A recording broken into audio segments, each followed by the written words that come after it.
तो हेलो दोस्तों, क्या हाल चाल है। आई होप आप लोग बहुत ही अच्छे होंगे। तो मैं आप लोगों के लिए फिर से लेकर आ चुका हूँ एक इम्पॉर्टेंट वीडियो, जिसमें हम लोग जानेंगे कि क्या होता है हिमांक, क्या होता है क्वथनांक, क्या होता है वाष्पन और क्या होता है ऊर्ध्वपातन। तो ये चारों चीज़ें जो हैं वो आपके एग्जाम में कभी भी किसी भी तरह पूछ ली जाती है, या फिर कोई भी क्वेश्चन होते हैं उस क्वेश्चन के अंदर ही दे देता है कि ये जो है इतने डिग्री पर हिमांक हो गया, या फिर ये इतने डिग्री पर क्वथन हो गया, इसका वाष्पन इवोपोरेशन जो तो आपको बहुत बार पूछा गया है। ऊर्ध्वपातन, ऊर्ध्वपातन इसमें से मेन इंपॉर्टेंट है। इन चारों में से सबसे ज़्यादा इंपॉर्टेंट अगर कोई है तो वो है ऊर्ध्वपातन। ठीक है, तो इन चारों को हम लोग फुल एक्सप्लेन में देखेंगे और हम लोग वीडियो को ख़त्म करेंगे एक्सप्लेनेशन के साथ, और फिक्स है कि आपको ज़रूर समझ में आएगा। तो देखिए, सबसे पहले क्या होता है हिमांक। हिमांक को हम लोग इंग्लिश में बोलते हैं फ्रीजिंग पॉइंट। ठीक है ना, फ्रीजिंग पॉइंट। तो हम यहाँ पर लिख देते हैं कि वह निश्चित तापमान, ठीक है, वह निश्चित तापमान जिस पर कोई द्रव जो है वो अपने द्रव अवस्था को छोड़ करके ठोस अवस्था में आ जाता है, उसको हम लोग क्या बोलते हैं, हिमांक बोलते हैं। क्या, किसी निश्चित तापमान पर, किसी निश्चित तापमान पर,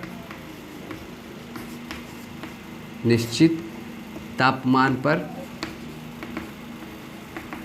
जो हमारा द्रव होता है, कोई भी द्रव हो गया, किस अवस्था में चला जाए, ठोस अवस्था में चला जाता है, उसको हम लोग क्या कहते हैं, तो हिमांक कहते हैं, या फिर उसको हम लोग फ्रीजिंग पॉइंट, उस द्रव का हम लोग उसे फ्रीजिंग पॉइंट कहते हैं।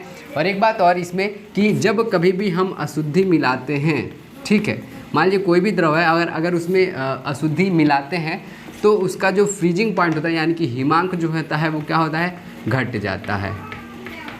ठीक है ना, तो ये चीज़ याद रखेंगे कि जब कभी भी किसी भी हम लोग द्रव में अगर अशुद्धि मिला देते हैं, अशुद्धि मतलब कि मान लीजिए सिर्फ पानी था, पानी का उसमें पानी था और उसमें पानी में हम लोगों ने चीनी भी मिला दिया, तो अब उसकी जो हिमांक जो होगा वो क्या होगा, घट जाता है। ठीक है, तो जब अशुद्धि मिलाने पर क्या होता है, हिमांक, ये मेन इंपॉर्टेंट बात है इसके लिए, अशुद्धि मिलाने पर हिमांक जो है वो क्या होता है, घट जाता है। और जो पानी का हिमांक होता है, पानी का जो फ्रीजिंग पॉइंट होता है वो क्या होता है, 0 डिग्री सेंटीग्रेड है, यानी कि 0 डिग्री सेंटीग्रेड पर जो जल होता है, जो द्रव होता है वो किस में बदल जाता है, ठोस में बदल जाता है, यानी कि बर्फ में बदल जाता है। ठीक है, तो हिमांक के बारे में आप लोग समझ गए। दूसरी बात करते हैं हम लोग क्वथनांक की। क्वथनांक, ठीक है, तो देखिए दूसरा है क्वथनांक। क्वथनांक को हम लोग इंग्लिश में कहते हैं बॉइलिंग पॉइंट। बॉइलिंग पॉइंट, ठीक है, तो बॉइलिंग पॉइंट ये होता है कि जब भी कोई भी द्रव जो होता है किसी निश्चित तापमान पर उबलने लगता है, उसे हम लोग क्या कहते हैं, तो उसे हम लोग कहते हैं, उस वस्तु का बॉइलिंग पॉइंट कहते हैं जब कोई द्रव जो है वो क्या हो जाए, उबलने लगता है, उबलने लगे, किसी निश्चित तापमान पर क्या हो जाए, उबलने लगे, उसी को हम लोग क्या बोलते हैं, बॉइलिंग मतलब होता है उबलना होता है ना।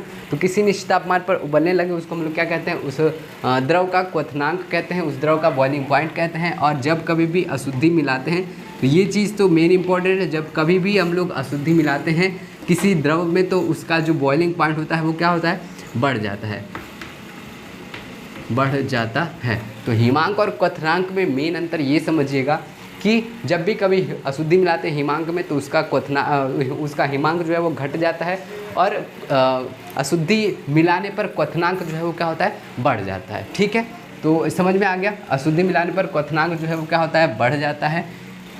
और 100 डिग्री पर जल जो है जनरली उबलने लगता है, वाष्पित होने लगता है उसके बाद भी। ठीक है, तो ये जो है द्रव जो है वो उबलने लगता है किसी निश्चित तापमान पर, जब कोई द्रव उबलने लगे उसको हम लोग बोलते हैं, उस वस्तु को क्वथनांक बोलते हैं। या फिर अशुद्धि मिलाने पर जो क्वथनांक होता है वो क्या होता है, बढ़ जाता है। ये याद रखेंगे। जैसे कि मान लीजिए अगर ये पानी है, अब इस पानी में हमने चीनी मिला दिया, इस पानी में मान लीजिए चीनी है और ये सिंपल पानी है, ठीक है, तो इसमें से कौन जल्दी उबलेगा, तो हमने क्या बोला, अशुद्धि मिलाने पर जो है क्वथनांक बढ़ जाता है, यानी कि जो 100 डिग्री पर उबल रहा था जल, अब उसमें हम लोगों ने चीनी मिला दिया तो अब वह 105 डिग्री पर उबलेगा। समझ गए आप लोग, अशुद्धि मिलाने पर क्वथनांक जो है वो बढ़ जाता है। तीसरी बात वाष्पन की करते हैं, तो सेम वही चीज़ है जैसे कि लिखा हुआ है वाष्पन, यानी कि इसको हम लोग इंग्लिश में क्या बोलते हैं, इवोपोरेशन बोलते हैं। इवोपोरेशन, कि जब किसी निश्चित तापमान पर कोई भी द्रव जो है वो अपने वाष्प अवस्था में आ जाता है या फिर वाष्प दाब के बराबर हो जाता है, उसको हम लोग क्या कहते हैं, उस वस्तु का वाष्पन कहते हैं, इवोपोरेशन कहते हैं। जब कोई द्रव जो है वो अपने किसी निश्चित ताप पर कोई द्रव जो है वो किस में आ जाए, वाष्प में बदल जाए या फिर किसी वाष्प दाब के बराबर हो जाए, उसको हम लोग क्या कहते हैं, उस वस्तु का इवोपोरेशन या फिर वाष्पन कहते हैं। तो ये चीज़ बस इतना याद रखिए। उसके बाद से आता है ऊर्ध्वपातन, जो कि बहुत ही इम्पॉर्टेंट है आपका, ठीक है ना। ऊर्ध्वपातन जिसको इंग्लिश में हम लोग बोलते हैं सब्लिमेशन, ठीक है ना। इसको क्या बोलते हैं इंग्लिश में हम लोग बोलते हैं सब्लिमेशन, यानी कि ऊर्ध्वपातन। तो देखिए सब्लिमेशन का मेन जो है ये क्या होता है, इसमें कोई भी अगर कोई ठोस है, ठीक है, जब किसी ठोस को हम लोग गर्म करते हैं और वह द्रव में, जैसे कि मान लीजिए अगर बर्फ़ है, बर्फ़ ठोस है, अब बर्फ़ को गर्म करेंगे तो वो पहले लिक्विड में बदलेगा, ठीक है, लिक्विड बदलने के बाद से फिर वो गैस में बदलेगा, है ना। तीन ही अवस्था होती है, ठोस द्रव गैस। दो अवस्था और होती है, वो अलग चीज़ बात की है, ठीक है। तो कभी भी ठोस को हम लोग पिघलाएंगे तो वो द्रव में बदलेगा, फिर द्रव से गैस में बदलेगा। लेकिन ऐसा होता है ऊर्ध्वपातन में कि किसी वस्तु को हम लोग अगर गर्म करते हैं या फिर उसको हम लोग ऊर्जा देते हैं, ऊष्मा देते हैं, तो वह ठोस से डायरेक्ट किस में बदल जाता है, गैस में बदल जाता है, वो द्रव में नहीं बदलता है। ये होता है ऊर्ध्वपातन की मेन खास बात होती है कि जब किसी ठोस को हम लोग गर्म करते हैं तो वो द्रव में न बदल करके सीधे गैस में बदल देता है, उसको हम लोग क्या कहते हैं, ऊर्ध्वपातन कहते हैं, सब्लिमेशन कहते हैं। और इसके एग्जाम्पल में आपको पता होगा कपूर जो है इसका बेस्ट एग्जाम्पल होता है। उसके बाद से नवसादर होता है NH4Cl, जिसको अमोनियम क्लोराइड कहते हैं या फिर नवसादर कहते हैं, ये एग्ज़ाम में बहुत बार पूछा जाता है। और तीसरा जो होता है वो आपका होता है आयोडीन होता है, ठीक है।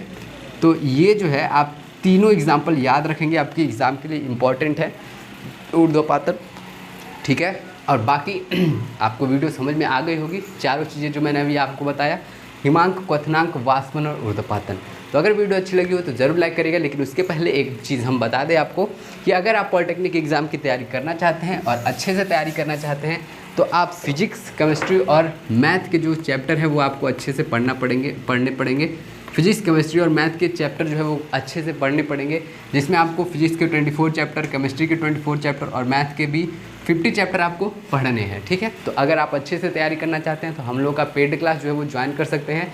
तो हम लोग के पेड क्लास अगर ज्वाइन करते हैं आप तो इनके सभी फुल एक्सप्लेन वीडियो मिलेंगे और साथ में आपको 5000 के क्वेश्चंस दिए जाएंगे जो आपके लिए बहुत ही इंपॉर्टेंट होंगे। तो ये सभी चीज़ अगर लेना चाहते हैं तो नंबर यही है 75 25 81 80 38। इस पर आप जो है वो कॉल करके पेड क्लास ज्वाइन कर सकते हैं या फिर POLY लिखकर व्हाट्सअप मैसेज भी कर सकते हैं। कोई दिक्कत वाली बात नहीं है, आपको समय मिलने पर ज़रूर रिप्लाई दिया जाएगा, ठीक है। और अगर आप लोग चाहते हैं कि पेड क्लास की वीडियो जो है वो फ्री में देखना चाहते हैं तो प्ले स्टोर पर जाकर के M Solution एप्लीकेशन डाउनलोड करिए, वहाँ से आप फ्री में जो है वो वीडियो देख सकते हैं, ठीक है। तो बाकी बहुत अच्छी बात है, आपको वीडियो समझ में आई होगी। तो अगर अच्छी लगी वीडियो तो लाइक करिएगा, कमेंट में बताएंगे आपको वीडियो कैसी लगी। बाकी हम आपके लिए ऐसी वीडियो लेकर आते रहेंगे। तब तक मिलते हैं आपसे अगली वीडियो में, तब तक के लिए bye bye, tata, thank you.